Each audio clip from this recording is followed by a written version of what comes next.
Bom, já estamos. Hello, everyone. We are now broadcasting live.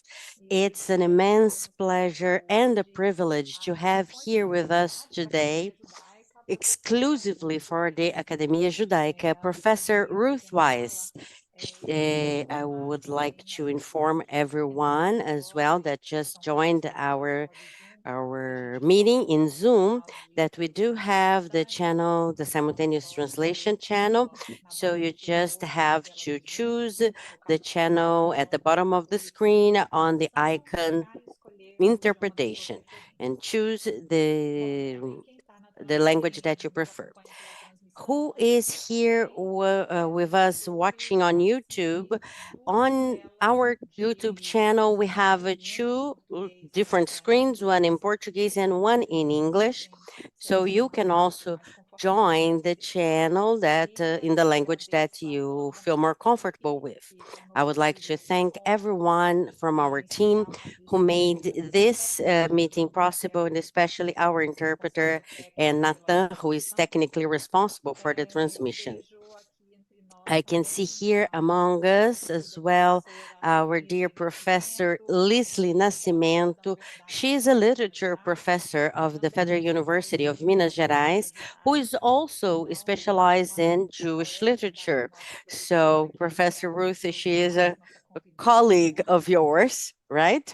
Meet you, of course. Very glad to meet you.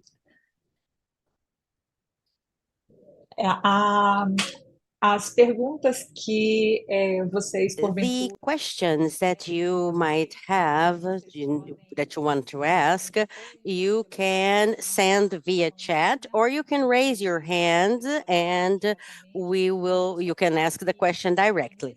I only ask that you first organize the question so that it's objective and concise, so that we can listen to the professor speak for as long as we can.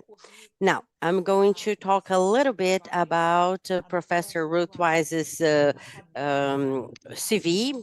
She is an academic born in a Jewish family in Romania, in a place where today it's Ukraine, and the family migrated to Canada, and she grew up in the city of Montreal and earned her MA from Columbia University, and in 1969 her PhD from McGill University. Since then, she dedicated to Jewish studies in the 70s and 80s, and also applied modern critical methods of literature scholarship to Yiddish and Hebrew texts. And actually, I would like to add something here. When I met Professor Ruth and we talked about this meeting here in Brazil, and she was, oh, but I don't speak Portuguese. What do you prefer? That I speak Yiddish or English? And I was like, wow. I think English is going to be easier for us, at least for most of us, right? We'll see.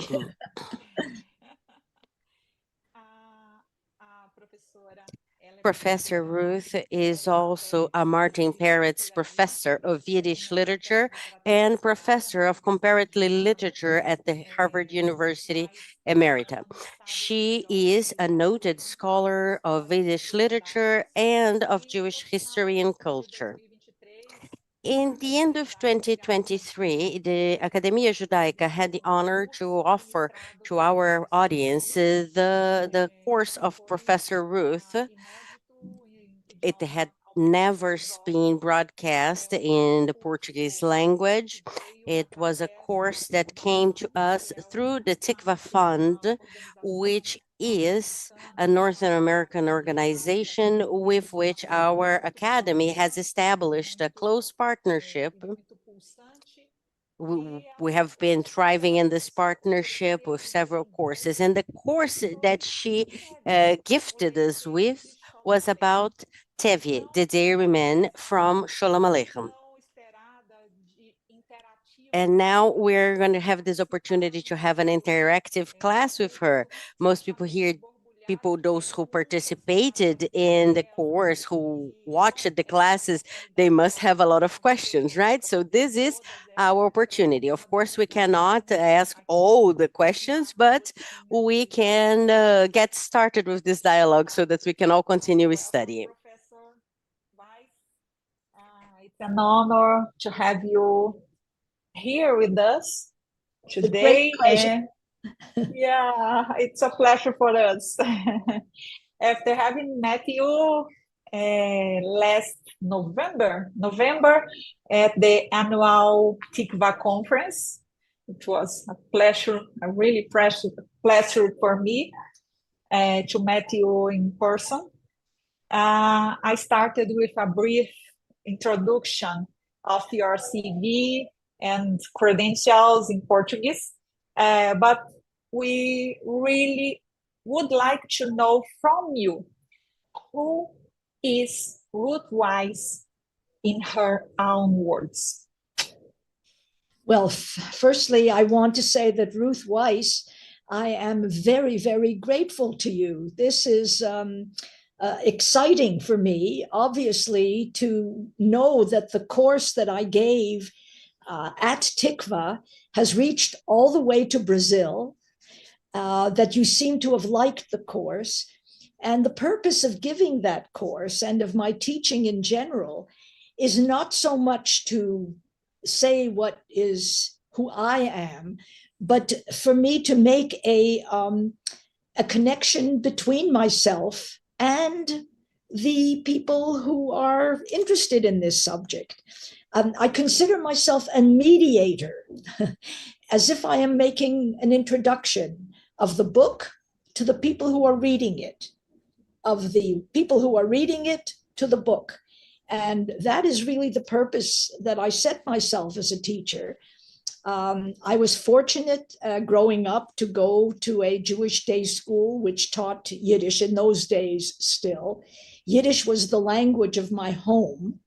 My mother spoke 6 languages perfectly.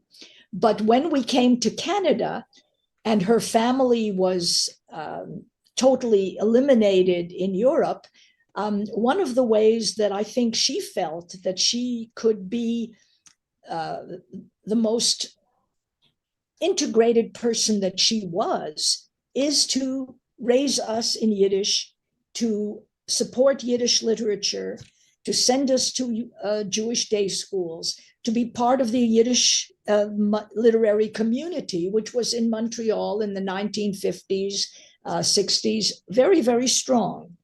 So I grew up in that household. That is something that you don't earn. You understand, one is born into this situation. I did nothing to earn it. It was just given to me. But then at a certain stage, when I went to university, I studied, as you say, literature, comparative literature. I studied some French literature, some German literature, some Russian literature, the first 2 in their own languages, Russian always in translation, works from all over the world. But at a certain point, I thought, hey, I have access to a wonderful literature in Yiddish that nobody seems to really be studying at the university level. So I introduced this at McGill, where I was studying. I introduced this as a course. And from that time on, I developed a program in Yiddish literature that then I went to Harvard with. So it was really a question of feeling, wait a minute, I belong somewhere in this conversation.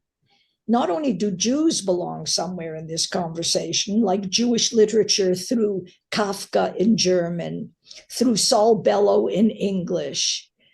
You know how many wonderful writers there are in Spanish and in Portuguese and other languages.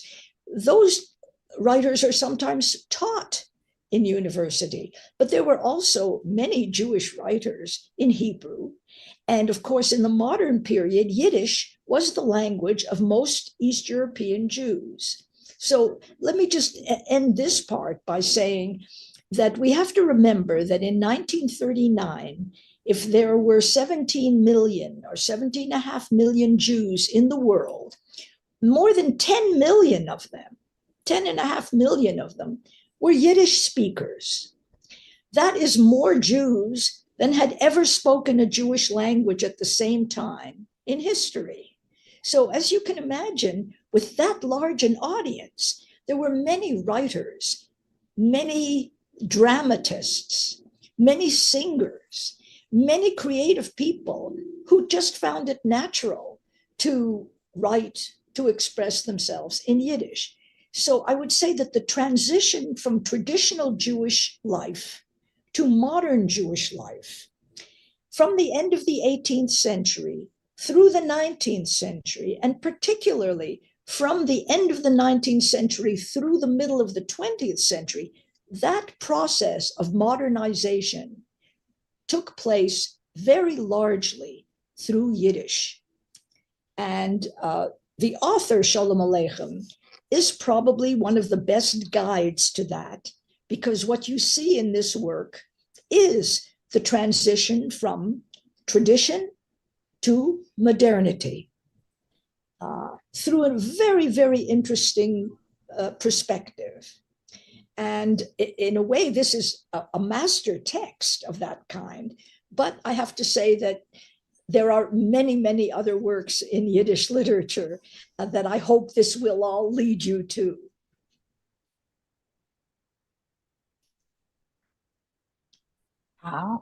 Wow. First of all, thank you for sharing with us more about who you are, in addition to everything that you have done.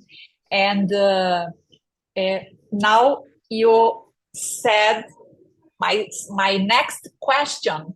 You start to talk. It was, why Tevye? Why were you drawn to this character in the first place? And you start to talk right now. Do you want to add something to this answer, to this question? Of course, and I'd be, again, as you say, I'll be very glad to answer any questions, because I don't know what questions are on your mind. My answer about why Tevye was actually answered by Scholem Aleichem himself. This work is one of the most extraordinary works of fiction that I know of in any language. Let me explain. Scholem Aleichem was in the 1890s, the beginning of the 1890s, he had already realized what kind of writing came most naturally to him. He had tried to write great novels, like the novels of Dickens, like the novels of Zola, Emile Zola, but it didn't work for him. They're there in Yiddish, but nobody would ever advise people in Portuguese, in Brazil or anywhere else, oh, you must translate this book and you must read it. They're interesting because they are written by Scholem Aleichem, by what he became. But at that point, what he wanted to do was to write traditional novels. Well, it didn't work for him for many, many reasons. But what he found is that Yiddish itself, he was in love with it. And what he found that he could do best is to give you the voice of Yiddish speakers, to write stories in the voices of Yiddish speakers, that is to say, monologues or stories told by the first person. And also that he was a humorist, that he saw the comedy of life in a way, the irony of life, and not in a superficial way, but in a very profound way. Now, one day in 1894, his good friend, Mordechai Spector, was publishing a magazine, a Yiddish magazine, asked him, because he was already then pretty well known as a writer, asked him, they were very good friends, hey, you have to contribute something to my magazine, to the Rosh Hashanah edition of the magazine. of this book that he was putting together. And Scholem Aleichem writes, and we have this letter that he writes to Mordechai Spector in 1894, telling him the following: I have for you something extraordinary. The story will be called Tevye the Dairyman, composed in Boyarke. That is, I heard the story from Tevye himself as he stood in front of my dacha with his horse and carriage, weighing out our butter and cheese. Listen to this now. The story is interesting, but Tevye himself is 1,000 times more interesting. I deliver the story in my own words, and I don't have to describe him because he describes himself.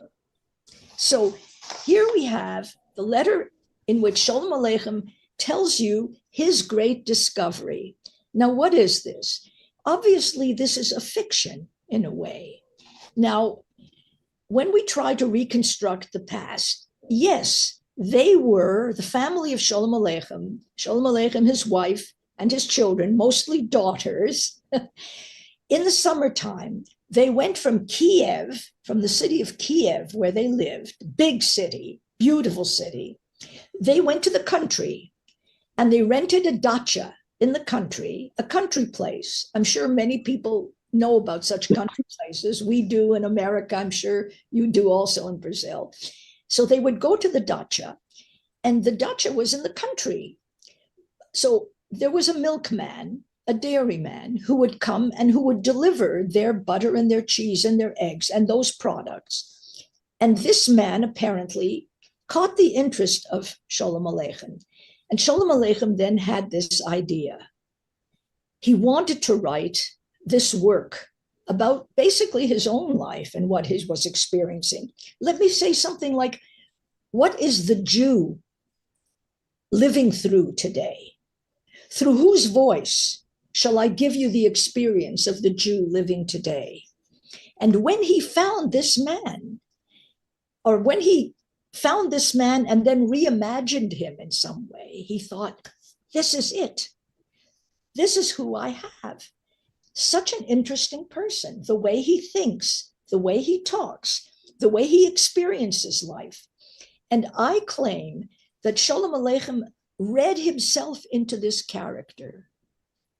He, of course, there must have been such a person. Okay, but basically what he puts into this person's mouth is the way he thinks and feels. But he is a man in Kiev, you see. He is a great famous writer. He is wealthy. His wife is a dentist. His family speaks Russian at home. Right? They're already assimilating, acculturating. That's not who he wanted to write. So he wanted to write Yiddish, right? And so he creates this character of Tevye, and it's through Tevye that he then develops this narrative, and he makes Tevye into the most interesting character.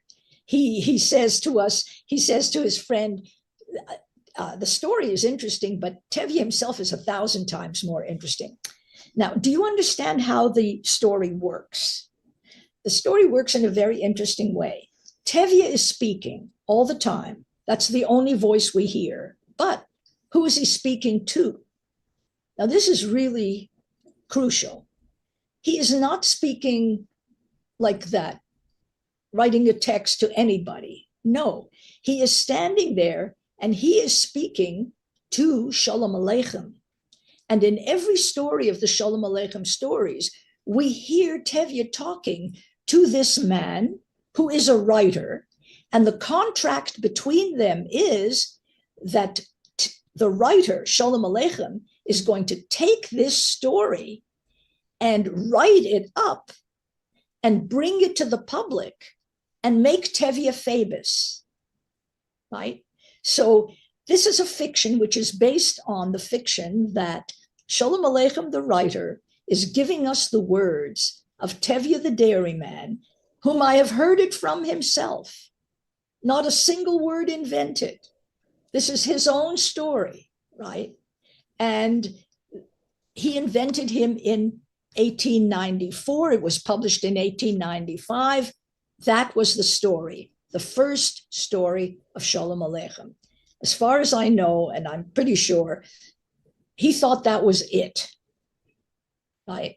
He had created this wonderful story. It stands on its own. It was published on its own, and that was it.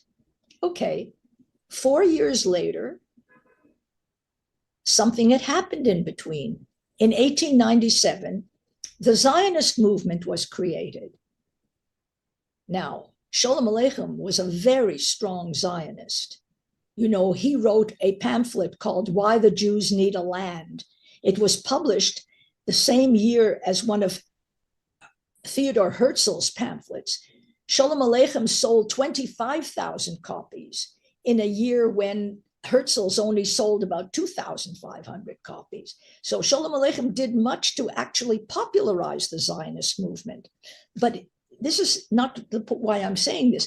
When the Zionist movement was founded in 1897, one of the things they knew they had to do was to publicize. They had to create a way of getting people involved. And one of the ways they did this was to create a Yiddish literary journal, because in those days people read a lot. And it was called, do you know what this magazine was called? Der Yid, the Jew. And of course, when you have a new Yiddish literary publication, who do you turn to? You turn to Scholem Aleichem. Give us something for this journal, for this magazine. And for this magazine, Scholem Aleichem, wrote the next 2 Tevye episodes. The episode about Menachem Mendel and the episode about Seitel, the oldest daughter.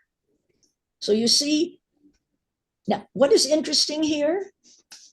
This is a character who exists in real time. Understand? Most fiction, which is written by the greatest writers, Dostoevsky, Tolstoy, everybody, writes a great novel about life of somebody that could last from childhood all the way to death, but it's a person writing it at one time. This is one of the only works, I don't know another work like this, that is written about Tevye over a period of 20 years, but it is written in real time.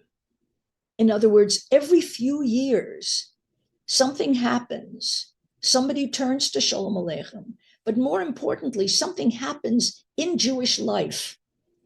And Scholem Aleichem wants to write about it. He has many ways of writing about it. He has many characters. He creates many books. But at every crucial moment, he returns to this character, to Tevye, to see how Tevye is going to interpret this new moment. So you see how fascinating this is? I mean, it's absolutely fascinating. A work about a character who exists over a period of 20 years, whom the author is continually reshaping. And in each occasion, if you've read this, and I hope that this is the point, to go to the text, not to listen to me, but to go to the text. When you read this, you see why is Tevye so interesting? What is he? Well, look at what happens. He is not the one who influences history. He is a dairyman living in the country, far away from even any Jewish settlement, let alone a big city. But what does he do? He reacts. In every episode, something happens, and what we see is the reaction of Scholem Aleichem, Tevye, the character, who is telling Mr. Scholem Aleichem what happened. And so you have a character who develops and who is very interesting. But how curious is this, that instead of someone who is always getting into one adventure after another adventure after a third adventure, so on, that's not the Tevye stories. It's the daughters It's other people who are having all these adventures. And then they come, and in some way, it impacts on, it has an influence on Tevye, the dairyman. And Tevye tells the story of how he handled it. Now, one of the questions that you suggested to me, very few, by the way, but one of them is, what relation does this have to us, if any? Well, I think that in this, there's a profound insight. Jews are much more active in history today than they could have been in the past, because when you were really in the Russian, under the Russian Tsar or in other situations, you did not have much agency. You did not have all that much room to create your own life. So in those days, I think it was even more important to have a character who may not influence, who may not be able to act in life, but who certainly has a way of reacting. You see, the reaction, no one else can do for me. That's me. That's my agency. The way I tell my story, you don't know what the story was. You'll never know what really happened. I'm the one who interprets if I'm telling the story. I can make it funny, or I can make it tragic. I can make it a story of success, or I can make it a story of failure. I can shape it any way I want. So you have here a character who reacts. And may I say that what are we today after the 7th of October? We are, unfortunately at this point, we are Jews who have to react to something horrible that happened, unimaginable that happened. And that's what we're stuck with at this point. We are the ones who are reacting. And I mean, there's no comparison between what we're studying in the Tevye stories and what we are facing here. But you see, that aspect of it is still very much the same. We have a right to interpret events any way we want. And I'm not sure we always interpret them wisely, because now we are saying, oh, look at the mistakes Israel made. Look at how horrible, they didn't do this, they didn't do that, they didn't do that, the other thing. Well, who is saying that? Come on, our voice. I can say it any way I want. I can say this is the most remarkable country that ever lived. And I can say about the evil that the others have done. I can shape that. I don't have to listen to somebody else's shaping. So I did not shape those events, you understand. There's no way that I can change history, but I can interpret history. And if I interpret it effectively, that's the story that will live. So that's the Scholem Aleichem challenge here in a way. You see, he knew that yes, there were pogroms, so he would write about them. Yes, there was intermarriage, which was a huge question, so he would write about it. Yes, there were economic failures and problems. He would write about them. Yes, there was suicide. Yes, so he could write about it. He could, and yes, the Tsar took the Jews and expelled them from where they had lived for centuries. He couldn't do anything about that, but he told the story his way, right? That's what we're reading, the Jewish reaction to it. And then the Jewish people absorbs this way of reacting. And for better or worse, and we can say a lot about that, not everybody is a Tevye, nor everybody should be a Tevye, right? But he shows us one way of coping with situations which were not of your creation and certainly not your choice, right? So this is why Scholem Aleichem, even at the beginning, he says, when he invents this character, he says, the story is interesting, but the character is even more interesting. And then he keeps bringing back this character. So just one more word. So he brings it back twice in 1899 in this Zionist publication, then the Yiddish press really opens up, and there are multiple newspapers asking Scholem Aleichem for contributions. So then every few years, whenever there is a crisis that he feels in a certain way, he gives us the story of Hodel, the story of Chava, the story of the two daughters that we never really very much hear about. The one who takes her own life, Belke, who marries for money. And then when Tevye is expelled from his country. So as I say, over a period of 20 years, multiple crises, and we have this same character and how he copes with it. Wow. Tevye is fiction that imitates real life. Yes. Yeah. You mentioned Tevye's daughters' characters, and I am personally interested in women characters in literature. And each one of them puts before us a different aspect of the modernities of the challenge in Judaism, about tradition, about authority, about freedom. And I would like to ask you, what do you think are the challenges to Judaism in contemporary life?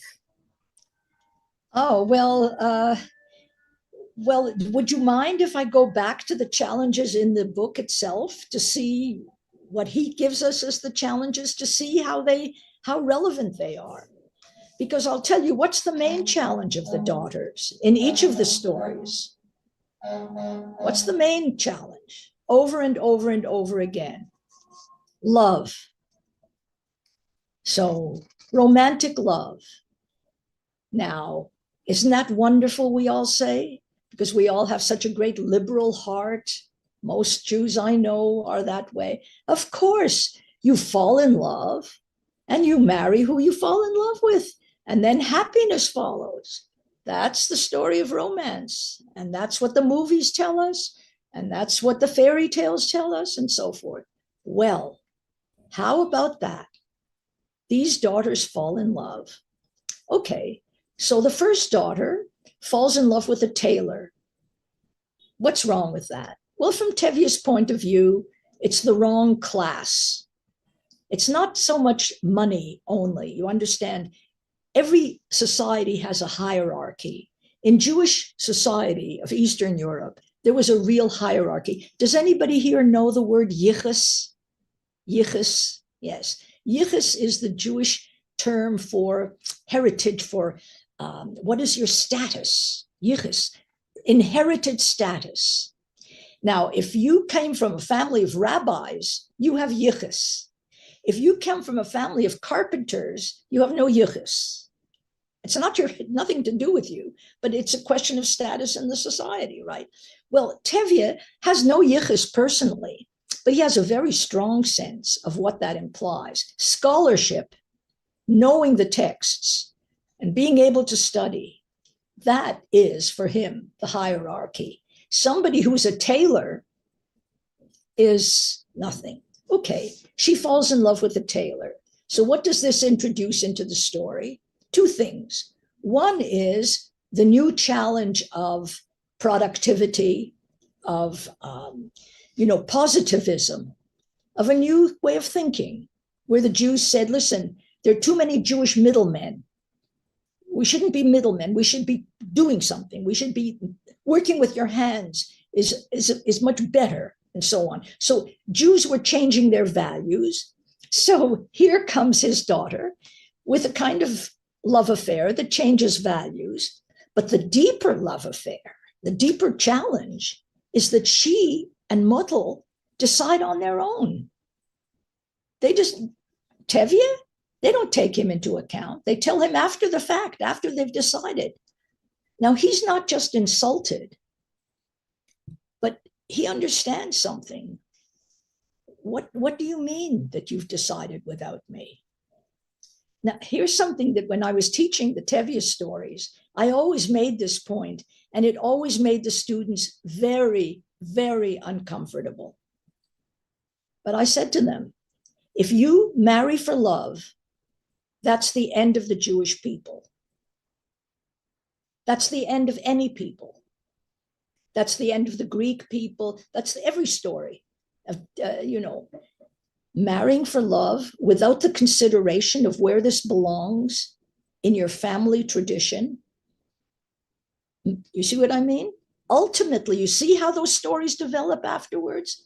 So the first daughter marries because it's the wrong, it doesn't give him a sense of status. Okay, the second daughter marries a communist, and we never see her again, and we never will, because she's not a Jewish communist. She's a communist communist. She's going to fight the revolution, and that's what she does. She becomes a Russian revolutionary. He loves her so passionately.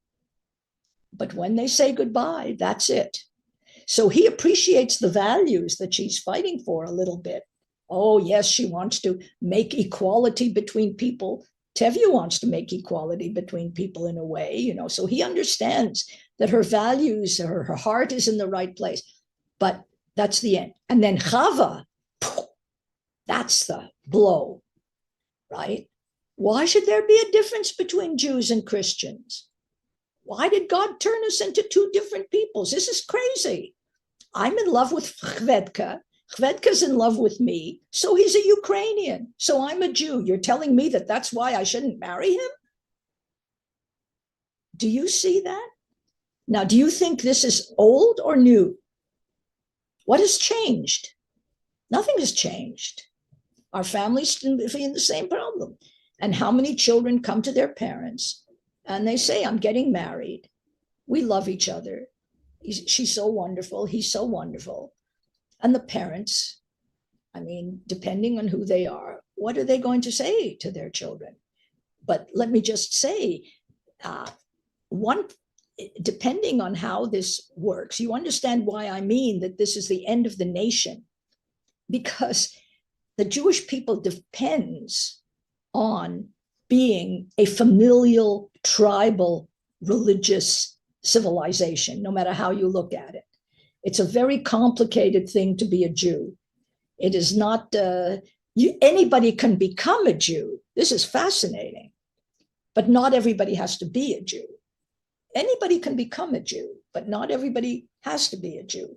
But if Jews don't build a family, and if that family is not part of the people of Israel, and if the people of Israel doesn't feel itself responsible for one another, like a family feels responsible for one another, goodbye the Jewish people.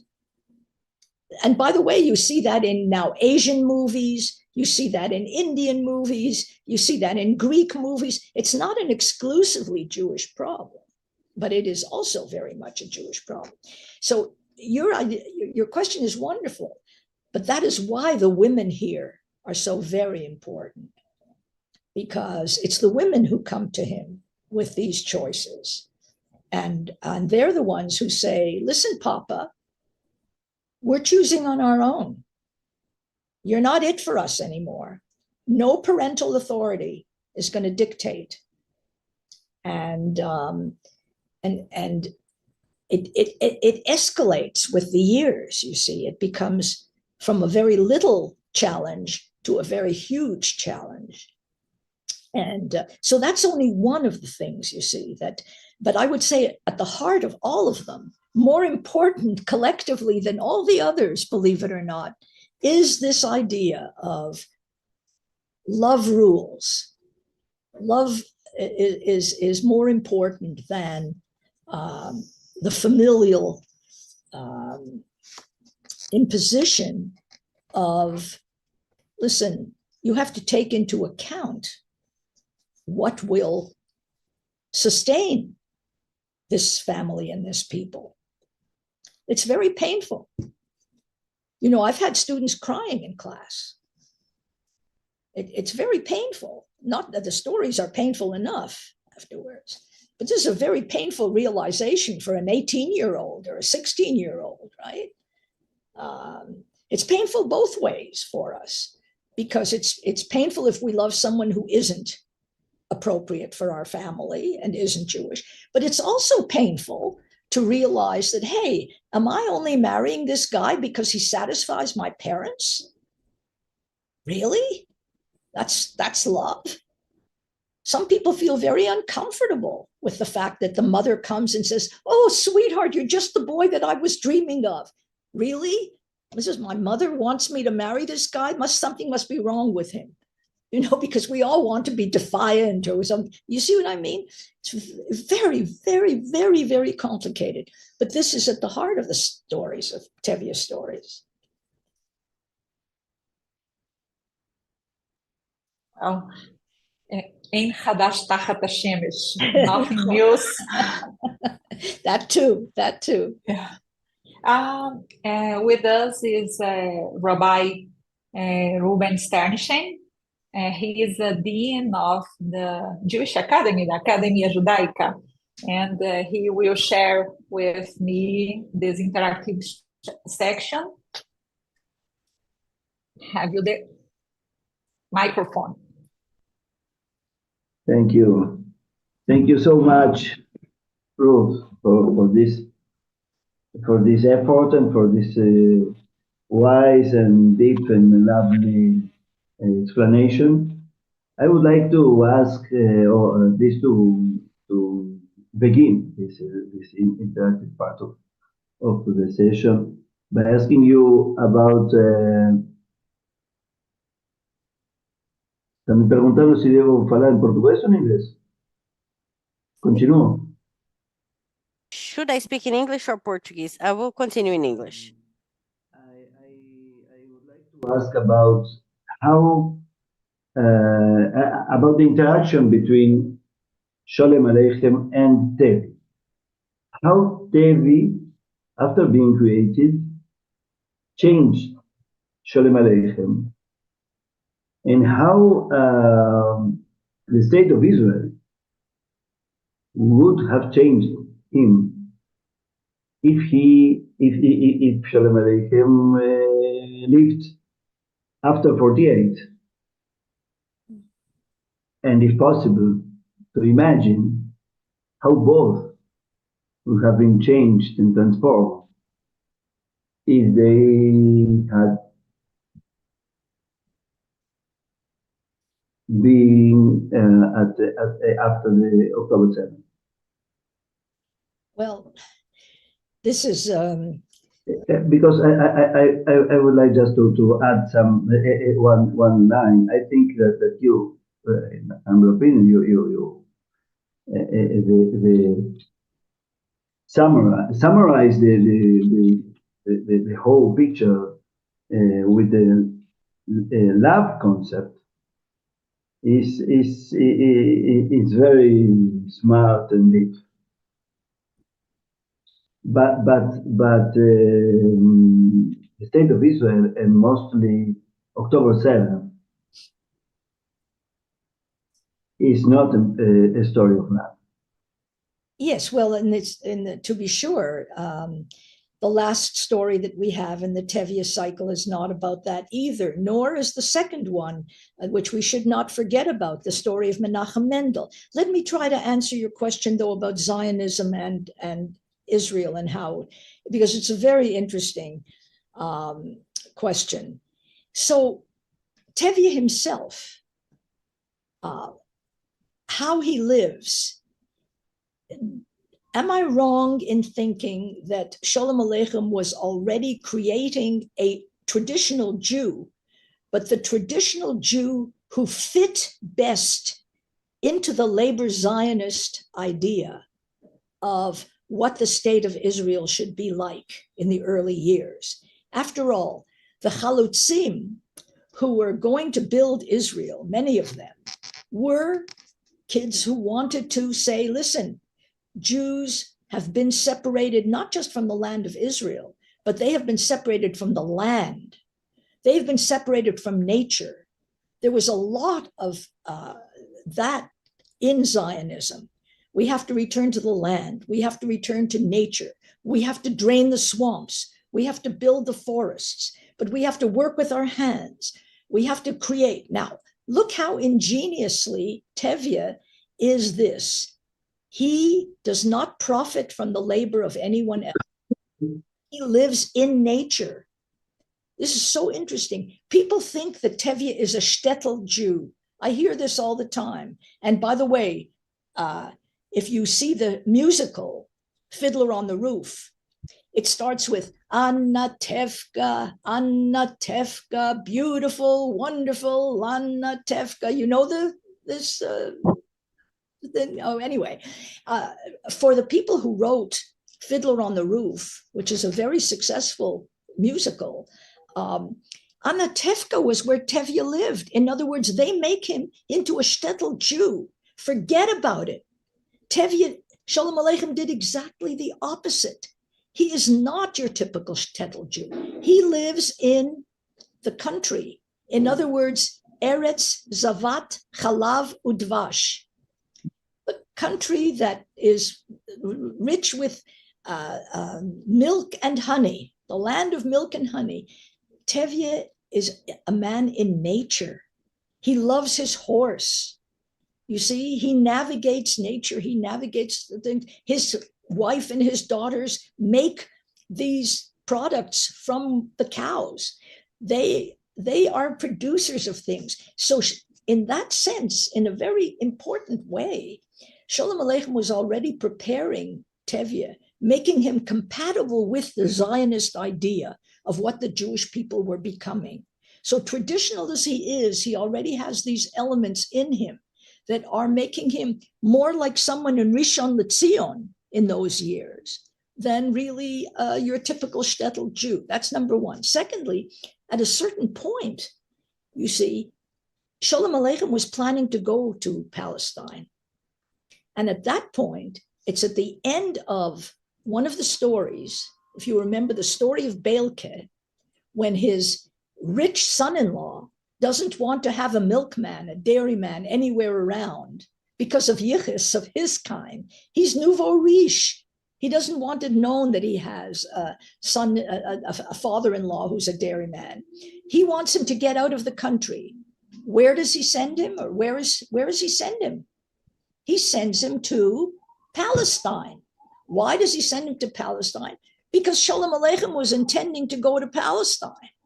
So he was intending to bring Tevye to the land of Israel. And he would have continued. You wouldn't have had to ask the question hypothetically.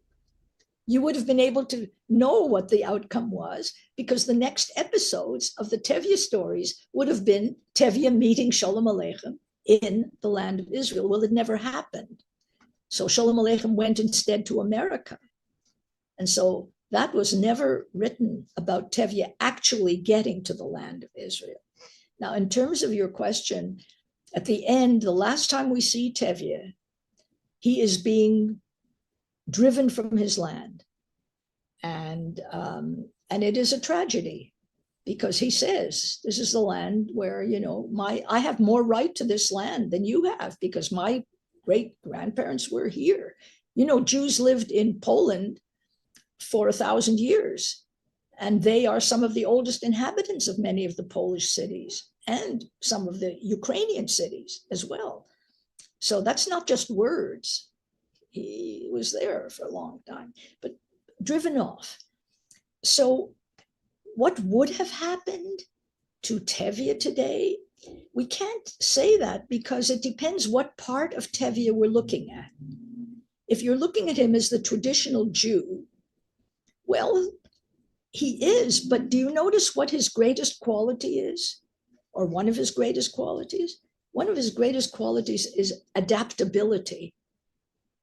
He starts out very strongly negative in many cases, but he finds a way of adapting, and he finds a way of making his wife understand in her own way why this is necessary.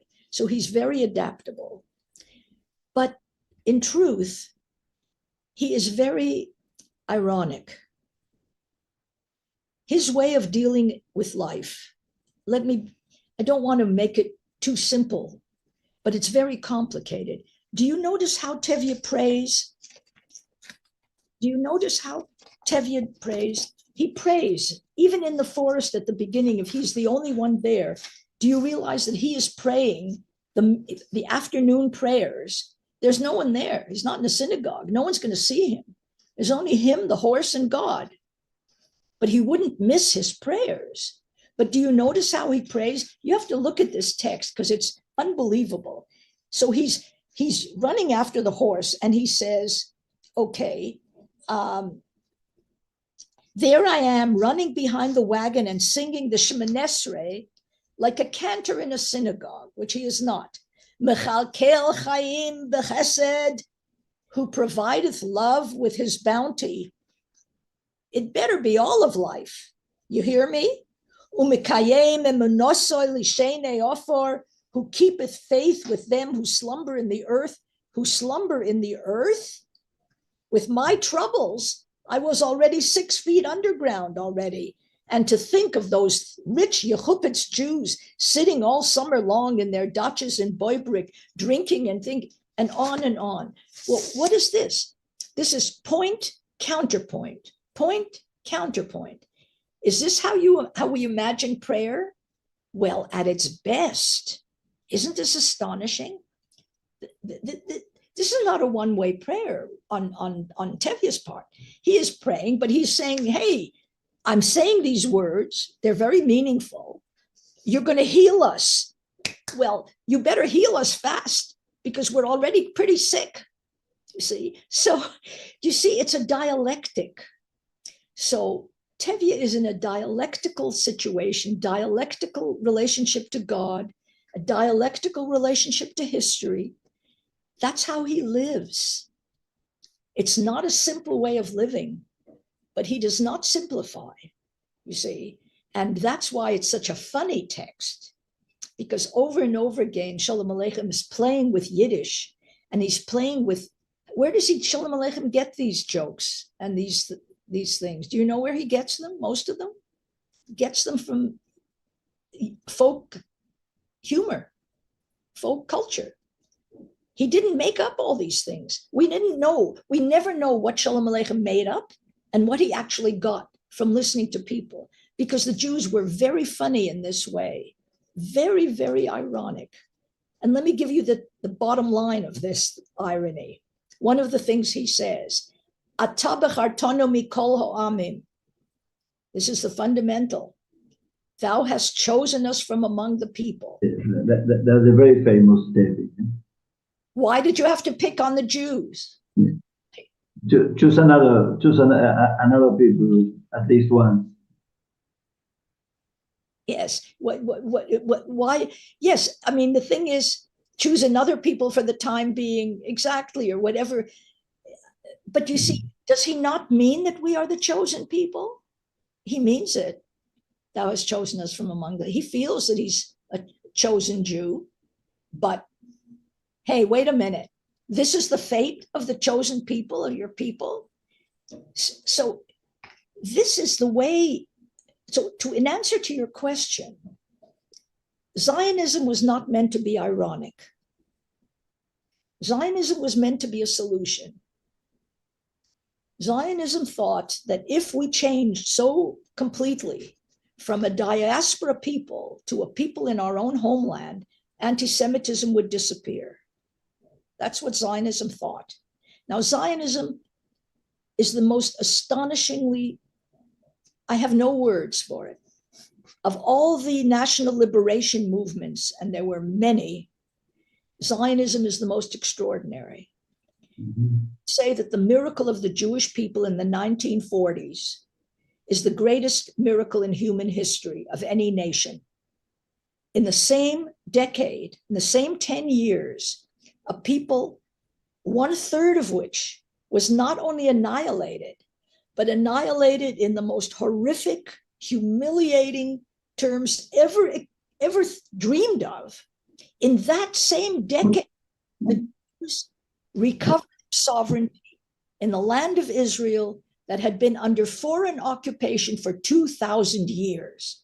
In the same decade. Look, I read the Bible, we read the miracles, there is nothing in the Exodus story, nothing in the Bible that equals the miracle that the Jews accomplished in the 1940s. I mean, you tell me if I'm wrong, but I feel that every day of my life. But solve the problem of anti-Semitism like hell it did? No, because it was just as easy to organize politics against the Jews in Israel as it was to organize the politics against Jews in the diaspora. It's even easier. And the Arabs understood it, and the Muslims understood it, and much of the left understood it. They just reorganized. Instead of being against the Jews as a cosmopolitan people, they're against the Jews as a people in their homeland. So how do you deal with that? I don't say that we all become ironic. I don't think that Tevye's style is suitable for a people with an army. I don't think Tevye's style is suitable for a sovereign people that has to really be sovereign in the world. We have to be transformed a little bit. But why he's still useful to us is because he's telling us in a way it was never easy. That is to say, it can't be simplified. Our lives as Jews cannot be simplified. And I think that that's one of the things that we find from Tevye and Mr. Scholem Aleichem. That's why Scholem Aleichem keeps coming back and listening to this man, telling him his stories. Because one of the real things at the bottom of it is that there are times when you have to react because you can't shape history to your liking always. You can try your best, but we don't always have the option. And in those cases, how do we react? How do we tell the story? And don't think that you can just summarize it in a, in a propaganda statement or in the kind of statement that you would make if I wanted to sell a product. You understand? Being a Jew is going to always be complicated. I don't love the complication, but I can't pretend that it's my fault. And I can't pretend that it can be simplified.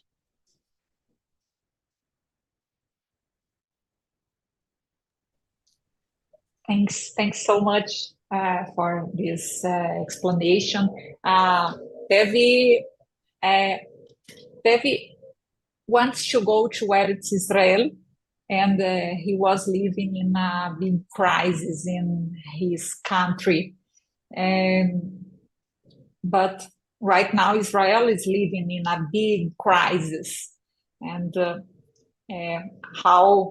what challenges would Tevye have to face if he was been writing today after October 7th? I would like you answer this question, but before it, I saw right now is with us our head, Mario Fleck, and I would like to invite him to join us and share with us his question or his welcome. Thank you very much, Kirita. Ruth, we cannot thank you enough, and we are admirer of your books and your stories, and this course was fantastic.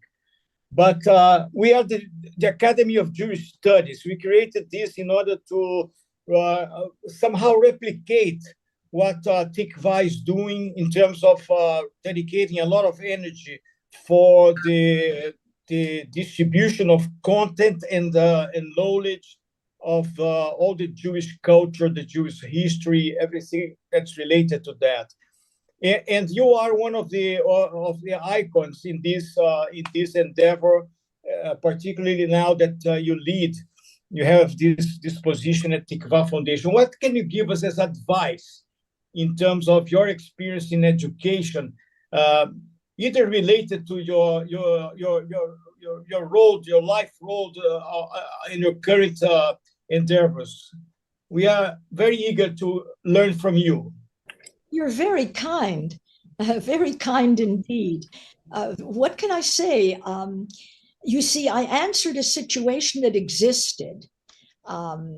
It's a very different life at that point. I mean, it's in my lifetime, so it seems very not so long ago. But you see, in the 1960s, in the 1950s, when I was at college, the university was very liberal, and it was opening up. Jews had been excluded for a while, but now Jews were there, and there was a real openness to Asians, to Jews, to other ideas. And so I walked into an open door. So I just say, was it easy to talk my department into creating a Jewish studies department? It was not easy. Was it easy to try to get them to let me teach Yiddish literature instead of English literature, which I was teaching? It wasn't easy, but it was absolutely possible because I could feel that if I gave the right argument, they were open to it. So it was a world that was different. It was a world that was welcoming and it was open. And so one could do certain things within it. Why do I start back there?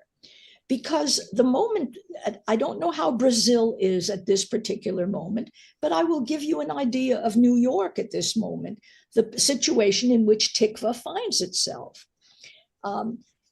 New York City, there are many Jews, very wealthy people, who sent their children to the best, in quotation marks, private schools in New York City. There are women's schools. These are mostly elementary schools and high schools.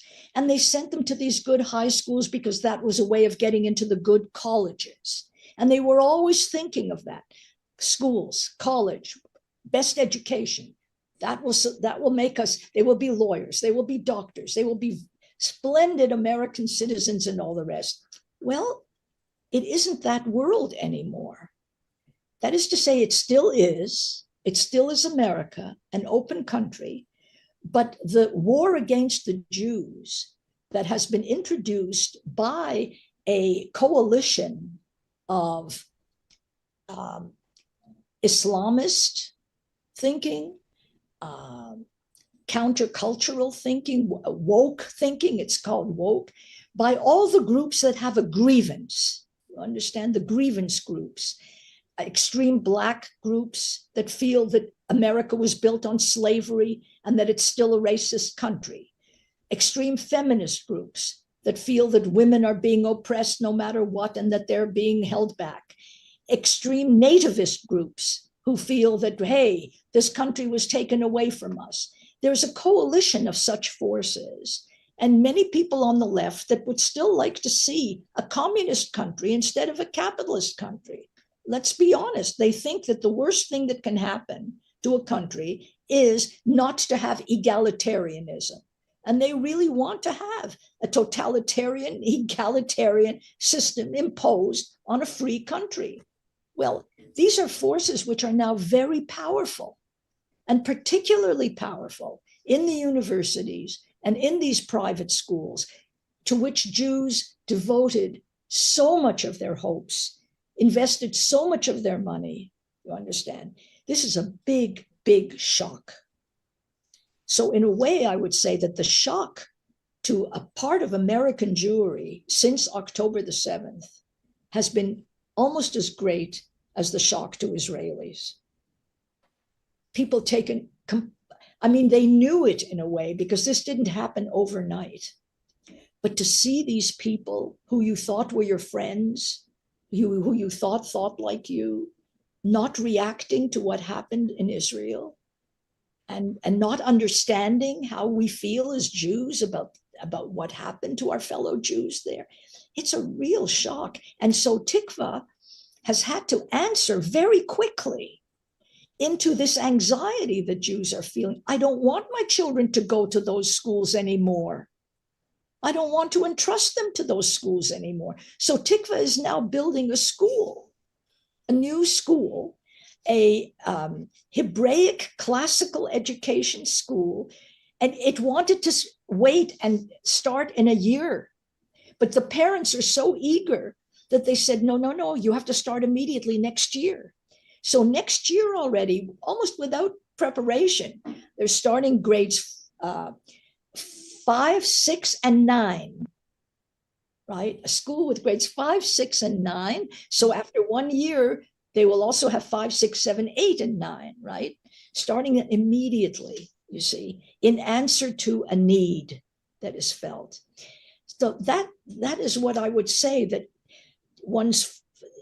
we know what is needed. We need a strong Jewish people. Of course, the more one knows about Judaism, the more invested one is in Jewish life, the easier it is to understand that it's worth it, right?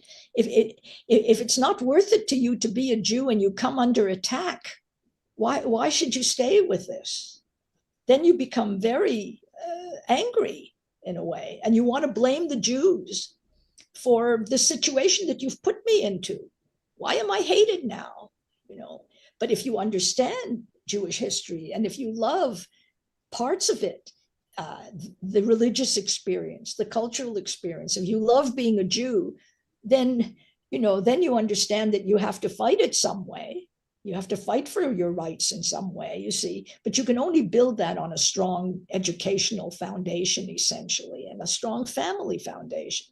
So we know what has to be done, but I think that every situation is very, very different, and not everything depends on us.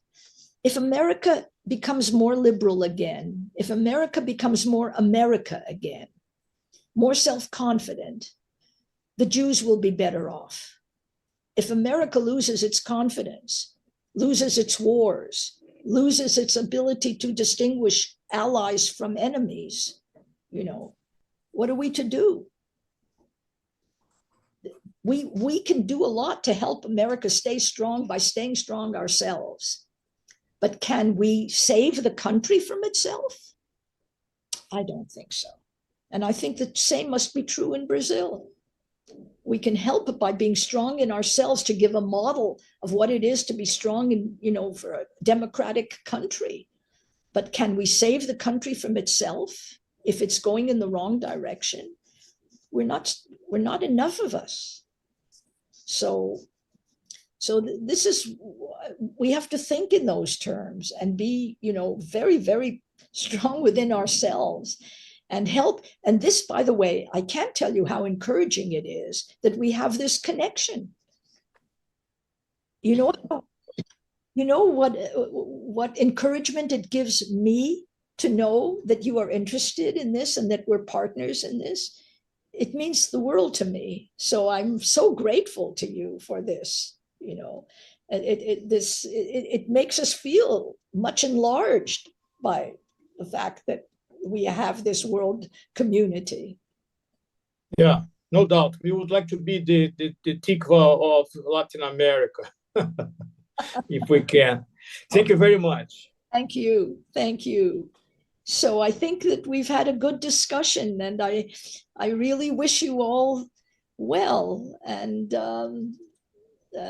I hope to see you in New York, not just Kalita, but others may be coming to New York to the conferences. This has been a delight for me. I thank you. And also you can come to Brazil. We invite you to come to Brazil to be with all of us. Thank you. Okay. So I know we are finishing our meeting, but for finish, we would like to listen you about the final remarks. But before, Raul Gottlieb is a member of our board. He wants to react about the last you said, Raul.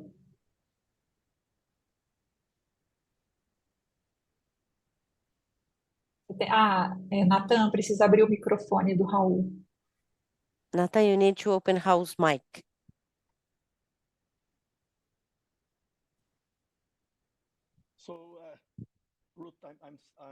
Ruth, eu sou um grande admirador do seu trabalho. Você está me ouvindo?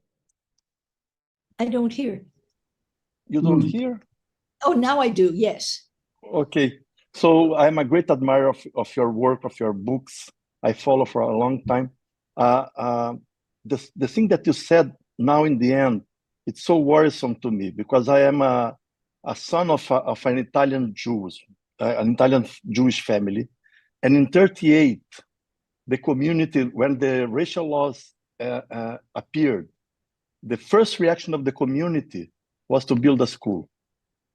The first reaction, the first thing they made. This is my grandmother was a teacher, so I know the story very well. The first thing, they created the school, and now I listen. I'm living in Israel now. I live half time in Brazil, half time in Israel, and now I'm listening to the same story. This is very, very frightening. It was terrible. You're wonderful. But this is what is happening. Well, it is and it isn't. Look, your point is very well taken, and it is frightening in a way, but you don't know whether history repeats itself in the same way. I would just say to you that we don't know which way America will go, quite frankly. And the most awful difference between 1938 and today was that in 1938, there was still a hope of a place to go. In other words, Israel was an answer if you could get there. And you could say, if we could only get there, that's number one. Secondly, America was an answer if you could get there. You know that America was a free country, the strongest free country in the world. And you knew if you could only get to America, or if you could only get to Israel, these would be countries that would be. Today, there's no more place to run to. We are in America, we are in Israel, and those are the countries being threatened, and they're being seriously threatened. So this is what makes your question even more powerful, right? So yes, we don't think building a school is an answer. Many people I know have moved to Israel, by the way. And in our minds, we are always there. We know that we have to protect Israel, that there's no question that it is the most important thing for the Jewish people at this moment. There is wherever we live, we don't live there thinking that because we live here, our place is more important. None of us should feel that. We all know that the center of Jewish life today is in Israel, but we can do as much for Israel from abroad as one can do in the country. Politically, by visiting, by education, by educating our fellow Jews, there's much to be done. But you understand why it's so important, because as I say, there is no more somewhere else. So we have to, that's why I feel that Israel without America would be very difficult to sustain. So it's more important for us to make sure that America is strong in the way that we feel strength should be used. And I would say it's the same for your community, for every community, right? That's one of our tasks. We know that one of the things we know is that what's good for the Jewish people is good for the rest of the world. It may not be much comfort, but we know that if you are on the side of the Jews, you're always on the right side of history. It's just the truth. Because the enemies of the Jews are always on the wrong side of history, right? So that makes us very, that strengthens us, I think, morally. Thank you very, very much. Yeah. Thank you. Thank you. Oh, sadly, time is over, and Thank you. it really was an immense pleasure and honor to listen you, to learn from you, to learn from such remarkable and scholar like you.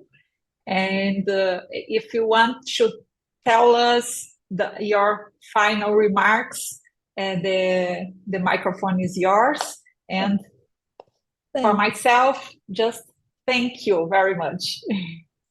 No, I just feel, I hope, very touched, as I say. I knew nothing about your interest in this. Of course, I knew that there were Jewish community in Brazil and so forth, but that we are in a common bond and interested in Judaism in a common way and concerned about the same questions and facing them with the same sense of confidence. This means the world to me. So I thank you very, very much. Thank you. I'm very grateful to you all. Thank you. Bye. Bom, agradeço também a todos. Obrigada. Obrigada. I would also like to thank everyone that was here with us today. And this week, we have 3 more courses from Academia Judaica, and I invite you all to register for the courses. We have a course with Rabbi Moratel, and it's called If You Want to Talk to God.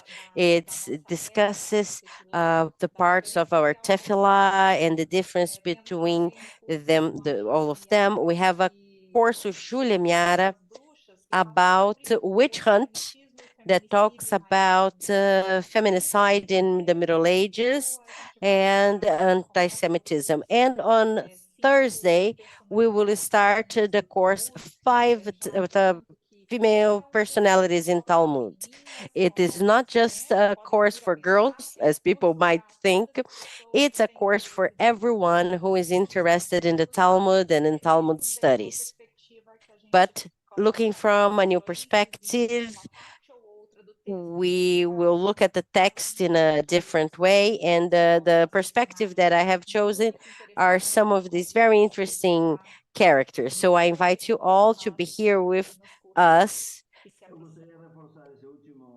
Guys, I would like to highlight that about this courses.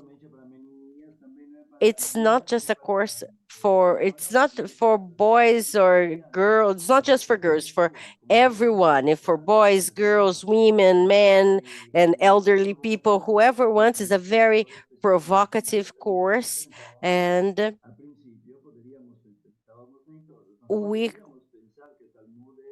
sometimes people might think that the Talmud is a text for men, but it also isn't. There are women in the Talmud. Some people don't even know that there are women in the Talmud. So we are going to recover these women. Kalita is going to recover them from the text, and I think that would be useful for everyone. So I just wanted to highlight that. Okay?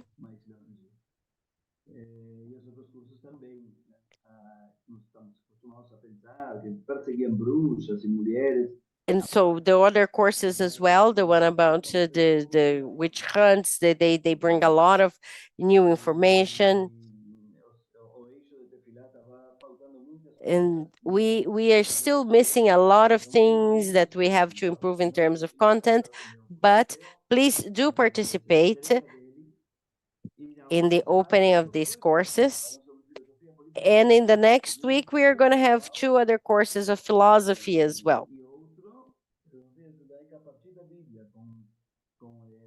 That is with our wonderful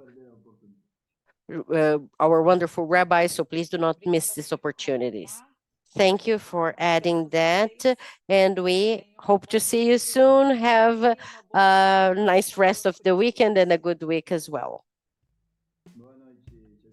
Good evening, everyone.